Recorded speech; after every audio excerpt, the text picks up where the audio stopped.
Now, right up front, I want to say that I'm not going to take on this entire 15-minute video because A, it's too long, and B, it just meanders all over the place. So I am going to pick and choose and move around, and I've got it linked in the description so you can go take a look at the parts that I didn't talk about. Just making sure everybody understands this right up front.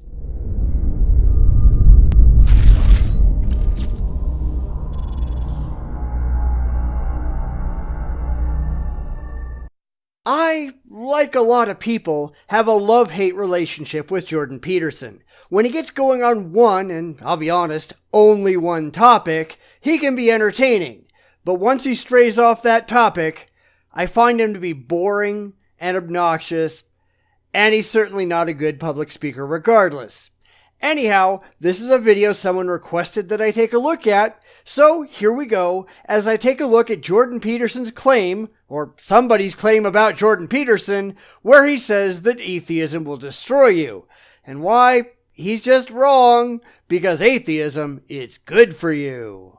Well, Dostoevsky, I believe it was in Crime and Punishment, although he makes the same point in many of his books, he makes a very fundamental point, and this is the kind of point that I think that people who haven't investigated these matters down this particular literary and philosophical pathway never grapple with. Dostoevsky said straightforwardly, if there's no God, so if there's no higher value, let's say, if there's no transcendent value, then you can do whatever you want. Which is completely ridiculous, because even if there is some transcendent value, in theory you can do whatever you want, you just might have a penalty to pay somewhere down the road. So what? But this is something that I've brought up in the past, the idea that some imaginary man in the sky will get you at some point in the future, therefore you ought to be good now. That's not a compelling argument, especially since there's no good reason to think that this imaginary father figure is real in the first place. But what is compelling is the idea that society, that people that you live with and work with and have to deal with on a daily basis, they can and hopefully will hold you accountable for your actions now. It's certainly a better system than hoping for retribution in some far-off fantasy land that we have no reason to take seriously. Is human justice perfect? No. But it is real. Will some murderers get away with their crimes? Of course they will. That's just reality.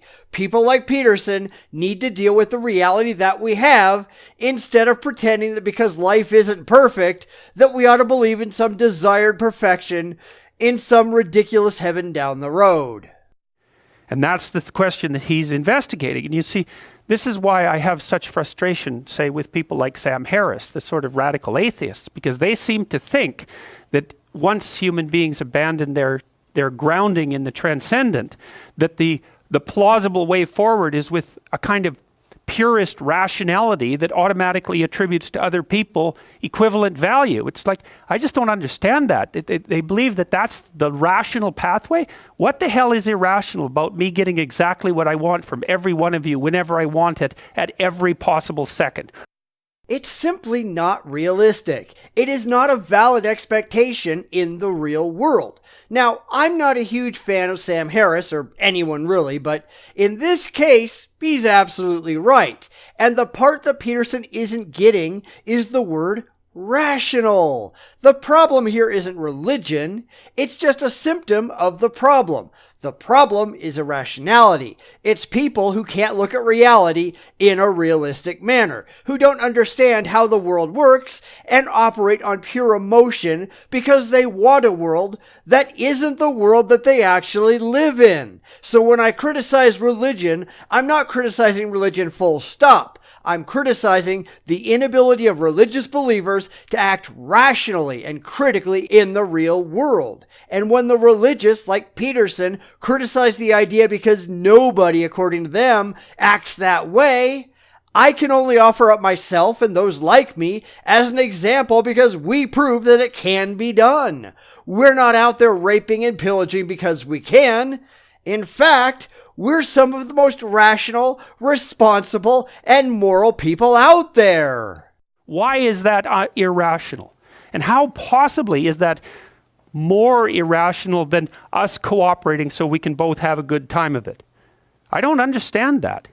He's now arguing a straw man, but then again, this whole video is a straw man that Peterson is trotting out so that he can defend his own religious views. In fact, rational people understand that this is all there is, that humans are a social species and that we have to cooperate in order to survive and thrive.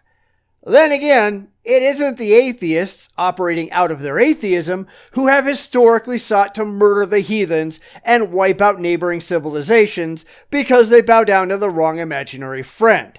That's the religious. Up until relatively recently, just about every war throughout most of human history has been religious in nature. Religious people using their religious beliefs as justifications for attacking someone else. The Bible is full of this stuff. So is every other holy book. Exactly how many armies are rushing into battle carrying the God delusion? Somewhere between, none. I mean, it's as if the psychopathic tendency is irrational.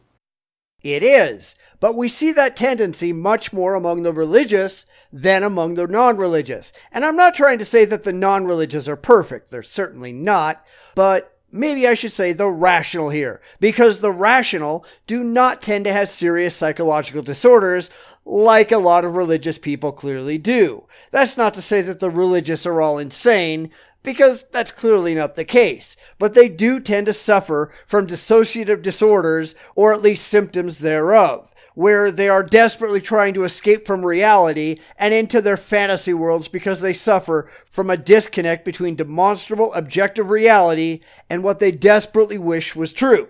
And their religious beliefs, although most of the time they didn't purposely choose them or make them up on their own, are just a rationalization to get away from an uncomfortable reality and into an emotionally comforting fantasy. From a rational standpoint, there's something seriously wrong with that. There's nothing irrational about it. It's pure naked self-interest. How is that irrational? Because pure naked self-interest is not rational. By the very definition of the word, rational means based on or in accordance with reason or logic. So logically, we understand that man is an inherently social animal that relies on others to cooperate and make life, if not better, at least achievable. So we, as social animals, need to recognize our reliance on others, and because we need others, we need to construct a society under which those around us can not only survive but thrive. This is all based on enlightened self-interest, as I've said many, many times before. The belief that because we want to be treated a certain way, we treat those around us in that way in hopes that they will reciprocate. That's really all we need for basic morality and ethics. Too bad the religious don't recognize reality for what it is. I don't understand that. Where's the pathway from rationality to an egalitarian virtue? Why the hell not every man for himself and the devil take the hindmost? Because every man for himself doesn't work, especially in modern society. It simply isn't possible to provide absolutely everything for yourself. You can't grow all of your own food, produce all of your own furniture, build your own iPhone and the associated wireless network, create your own TV shows, etc. There simply aren't enough hours in the day. You need other people with other skill sets who can produce things that you need and want, and without some sort of fair trade system in place, everyone will go without. It's a perfectly coherent philosophy. Only if you want anarchy, which most people don't. You are never going to get a modern, technologically advanced society if everyone is only out for themselves. Just ask Somalia. And it's actually one that you can institute in the world with a fair bit of material success if you want to do it. Details, please, because I completely disagree. So, I don't see. To me, I think that the universe that people like Dawkins and Harris inhabit is so intensely conditioned by mythological presuppositions. Yes and no, because I will agree that a lot of it was formulated in mythology and religion, but I also don't think that it has to be, because I don't think that mythology and religion are all that helpful in this case. They are simply taking objectively demonstrable truths about the world and then wrapping them up in fantasy to make them more easily digestible and acceptable to a generally uneducated and unsophisticated people. Now, just about all of these ideas can be stripped of their religious underpinnings and work just as well. They might not be as comforting, but they would still operate just the same. That they take for granted the ethic that emerges out of that as if it's just a given, a rational given. And this, of course, precisely not Nietzsche's observation as well as Dostoevsky's. That's Nietzsche's observation. You don't get it. The ethic that you think is normative is a consequence of its nesting inside this tremendously lengthy history, much of which was expressed in mythological formulation. You wipe that out. You don't get to keep all the presuppositions and just assume that they're rationally axiomatic. To make a rational argument, you have to start with an initial proposition. Well, the proposition that underlies Western culture is that there's a transcendent morality. That's simply wrong. You wish it were true, but it isn't. And this is really where Jordan Peterson and many others assert something that they cannot show to be true. They confuse correlation with causation because they assume, wrongly, that religion at its core is truth, not just a bald rationalization of the facts to get to an emotionally comforting fantasy. It's like the silly religious belief in an afterlife. People don't want to die, so they create this comforting myth that you don't really die, you just go on to paradise where everything is perfect. And that is simply not true. You die, your body rots, that's the end of it, at least as far as every single shred of evidence that we have shows. But that doesn't stop the religious from pretending otherwise. Religion stops people from dealing with the reality in which they live. Get rid of that, and there's no need for religion. Now you could say that's a transcendent morality instantiated in the figure of God. That's fine. You could even call that a personification of the morality. If you don't want to move into a metaphysical space, I'm not arguing for the existence of God. That's good because you can't, and we all know it. But you are arguing for the mythology of God, if only on a vague deistic level. And there's no rational reason to do that at all. I'm arguing that the ethic that drives our culture is predicated on the idea of God, and that you can't just take that idea away and expect the thing to remain intact mid-air without any foundational support. Yes, you can. And in fact, as Western society becomes less and less religious, cultures are doing it all the time. Because the support that you claim that it has never really existed. It's like saying that you can't have a secular Christmas without the foundational support of Santa Claus. Yet we do it every single year. Now, you don't have to buy that, but if you're interested in the idea, then you can read Nietzsche, because that's what he was trying to sort out. And it wasn't only Nietzsche who came to that conclusion. It was many people have come to that conclusion, but I think the two who've outlined it most spectacularly were Nietzsche and Dostoevsky. And Nietzsche is an unbelievably influential philosopher. You know, I don't think there was anyone that was more influential. The problem here is that he's appealing to authority, which really isn't a surprise, but I don't care what Nietzsche or anyone else said. I care what Jordan Peterson can prove, and we all know he can't prove a damn thing. Throwing around well-known names as though those names in and of themselves mean anything is idiotic. Special relativity doesn't rest on Einstein coming up with it. It rests on the underlying science behind it. Nothing relies on Nietzsche or other Russian writers. It depends on the underlying ideas, which need to be defended on their own merits, not because those people said it. During the entire course of the 20th century, excepting a very, very tiny handful of other people, excepting the scientists, we won't bother with their discussion. You could put Marx in that category. You could put Freud in that category partly. But after that, the list starts to get a lot thinner, you know, so maybe there's 10 people up in that level. None of which means a damn thing, because I don't care about people, I care about ideas. This is really where hero worshipping starts to become an issue, because Peterson is more worried about the people who said things, as though those things suddenly become valid or true because they came out of someone's mouth, than about the ideas themselves that need to be defended rationally on their own, regardless of whose ideas they might have been. An idea is good or bad based entirely on the idea itself and not on who vocalized the idea.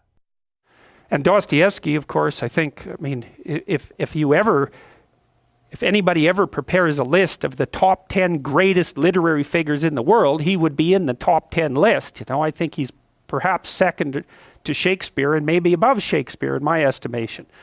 So these aren't trivial people we're talking about, and they weren't dealing with trivial issues.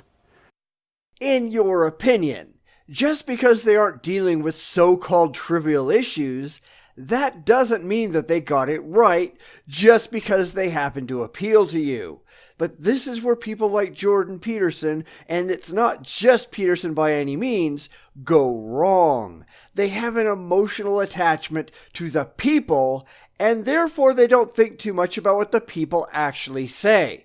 It's feels over reals. They're not interested in evaluating the ideas independently of the people in the framework of modern society. That just might hurt their feelings when the whole thing falls apart. Well, so then the question might be, what's at the bottom of the idea of a transcendent value? Nothing, because they don't exist. And I wanted to approach that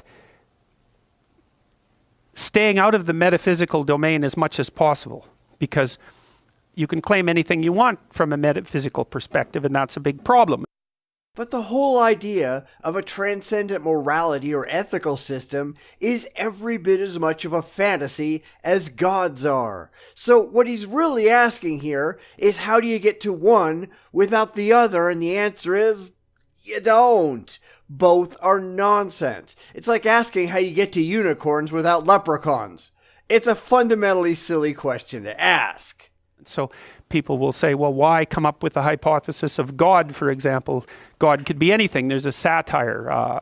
The flying spaghetti monster, right, is a classic satirical representation of a deity that the atheist types use to buttress their arguments. And fair enough, as a satirical idea, it's pretty damn funny. But there's things about this that aren't the least bit amusing. And the thing that's not amusing is, well, what, if anything, is our culture predicated on? Not what you want to think it is. And this is a very common claim made by the religious, that because our forefathers were religious, therefore religion gets credit for everything they did. And that isn't the case. In fact, as I've already said, just attaching a religious underpinning to an inherently non-religious question doesn't make that answer religious. You can strip that religious nonsense out of every bit just as easily as it was tacked on in the first place. Just saying God did it doesn't mean God did it. Okay, so what happened? Well, Nietzsche and Dostoevsky put forth this set of propositions.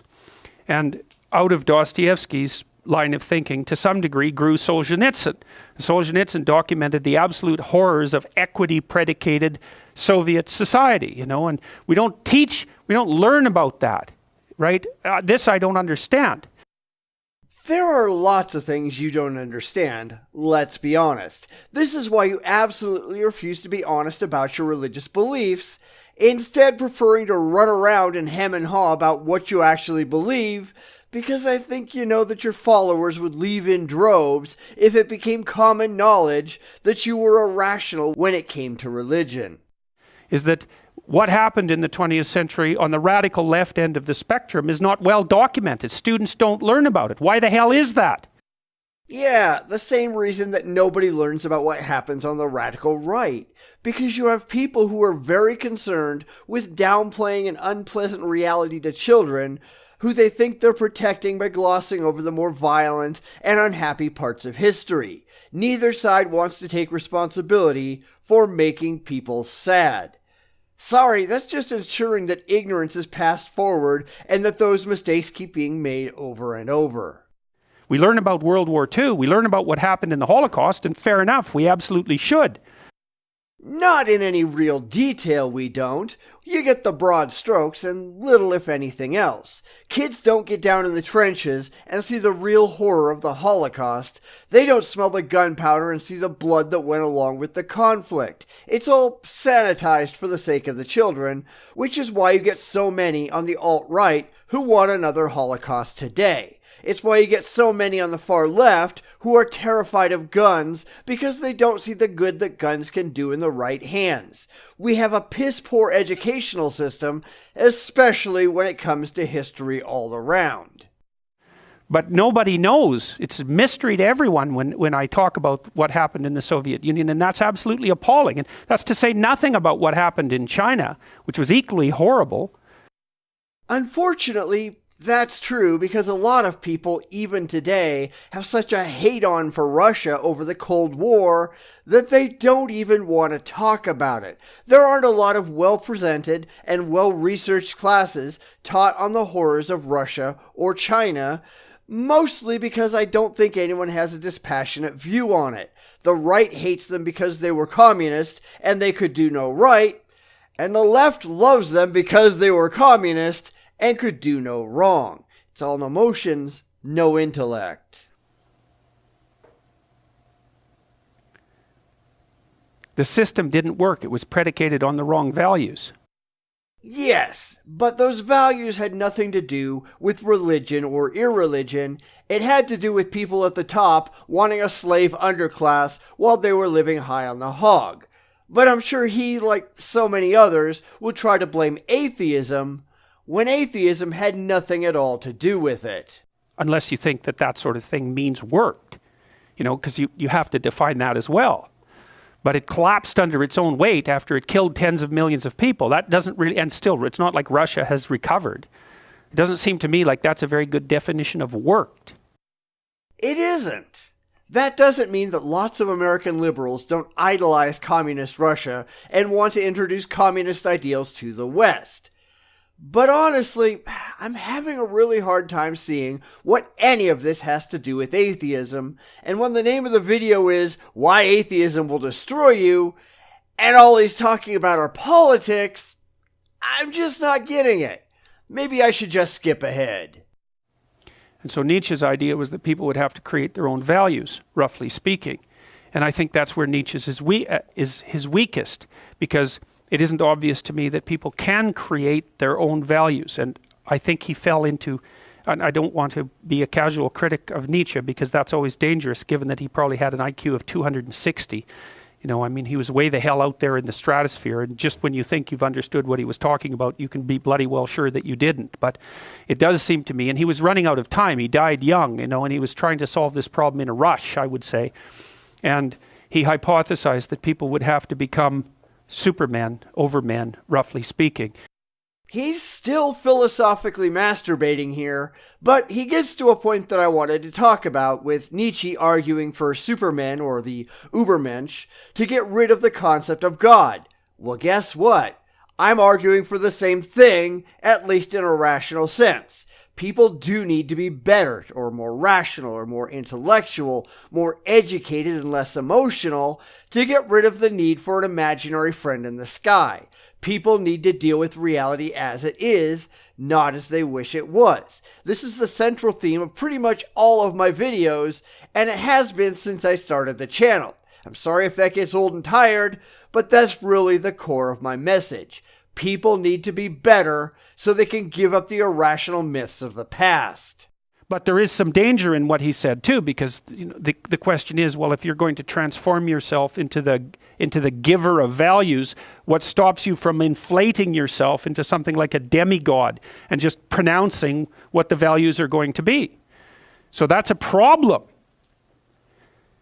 You're going to replace tradition with yourself. Now, I know a lot of conservatives don't want to hear this, but tradition isn't good because it's tradition. Tradition is useful because it works better than the alternatives. Far too many conservatives think that change is evil, full stop. And that's wrong. Change is fine, so long as that change brings about a more useful, stable, or productive society than what we had. Change for the sake of change is wrong. But so too is refusing to change because you are so absurdly emotionally attached to the old way of doing things. And how do you stay humble? The people around you keep you that way. In the case of Hitler, just to stick to his point, people started to worship Hitler as somewhat of a demigod, and nobody had the guts, or the power after a while, to stand up and tell Hitler that he was out of his mind. That's why it's important to have a free society with free speech provisions to keep everyone honest all the time, something that Germany didn't have, and let's be honest, still doesn't. Well, there's dangers in that because there's nothing to keep you humble. That's the most appropriate objection. There's nothing to keep you humble. And those things can spiral out of control very rapidly. And they did, say, in the case of Hitler. I mean, it's easy to blame what happened in Germany on Hitler, but that's a big mistake because it was a dialogue between Hitler and the German people, right? Hitler didn't create himself. It was co-creation. He said things, people listened and told him back what to say. And then he said them and they listened and they told him back what to say. And it looped until he was the mouthpiece of their darkest desires. Now that's a game he was willing to play. But you can't think about that as, it isn't like Hitler created Nazi Germany. Hitler and the Germans co-created Nazi Germany. Now when a leader gives articulation to the imagination of the population. That's what a leader does. And, you could say that, well, maybe Hitler filtered what the Germans were telling him through a particular lens because he had no shortage of resentment and desire for revenge in his own heart, It's not like his life was a spectacular success before he became a political activist, and he was brutalized very badly in World War I, and he didn't get to pursue his primary dream, which was to be an art student in Vienna, and he had applied 3 times and got rejected all 3 times, and so he was bitter about that. He was basically living on the streets after World War I. He wasn't the world's happiest person, and I'm sure he carried a fair bit of resentment in his heart when he was in the trenches in World War I. In one experience that he had, all of his friends were killed by a mortar when he had wandered off to go do something else. So, it's hard to even imagine what something like that would do to you. But I can tell you, when you're the only survivor out of 20 people, that's also going to give you an enhanced sense of your own specialness, because the alternative is just to think about how goddamn arbitrary the universe really is. And that's it. For a video that wants to tell us how atheism will destroy you, atheism was hardly even mentioned in the video, and frankly, I'm not at all impressed with what he had to say. At best, he criticized societies where religion wasn't an integral part, as though that made those societies fail, which is ludicrous on its face. Peterson has a poor understanding of reality, and an even poorer understanding of humanity. He thinks, based on his religious beliefs, that there has to be this underlying religious formative layer upon which everything is based, yet he never shows that to be true. In fact, he never shows much of anything. It's all assertions, no evidence, all claims, no facts. And this is very, very, very common out there. The idea that because religion has been around for a long time, that it's responsible for everything. Well, everything good. I don't see Peterson blaming Christianity for Hitler and the Holocaust or anything, even though Hitler very specifically said that his belief in God caused him to murder the Jews. But Peterson has an agenda to defend here too, and that agenda isn't rationality. It isn't reality. It's wholly emotional, and he's therefore rationalized his way around the evidence so that his side looks better than the side he dislikes. And that's really why I don't care for Jordan Peterson outside of a very small window. And even there, I find myself asking if what he's saying is true, or is it just rationalized into sounding reasonable? And as soon as you find someone that you can't trust, as I can't trust Jordan Peterson, you have to ask yourself if he's really worth paying attention to at all. Unfortunately, as more time goes by, I've found myself increasingly admitting that no, he just isn't worth it. And I wish I could say I was surprised.